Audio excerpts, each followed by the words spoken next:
Yes, there remain racial inequalities in employment, income, health, wealth, incarceration, and in the victims and perpetrators of violent crime.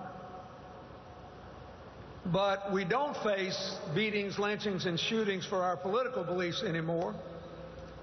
And I would respectfully suggest that Martin Luther King did not live and die to hear his heirs whine about political gridlock.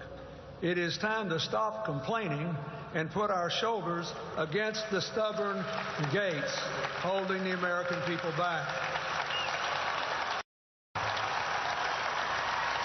We cannot be disheartened by the forces of resistance to building a modern economy of good jobs and rising incomes, or to rebuilding our education system, to give all our children a common core of knowledge necessary to ensure success, or to give Americans of all ages access to affordable college and training programs.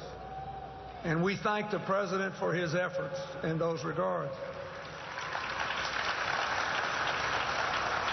We cannot relax in our efforts to implement health care reform in a way that ends discrimination against those with pre-existing conditions, one of which is inadequate income to pay for rising health care.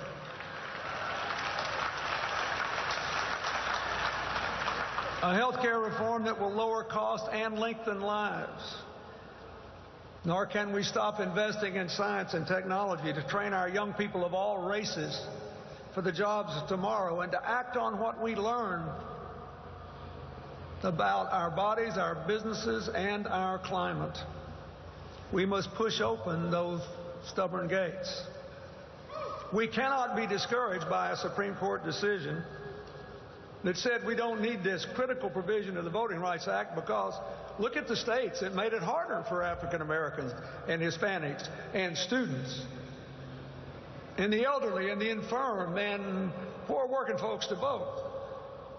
What do you know? They showed up, stood in line for hours, and voted anyway. So obviously we don't need any kind of law. But a great democracy does not make it harder to vote than to buy an assault weapon.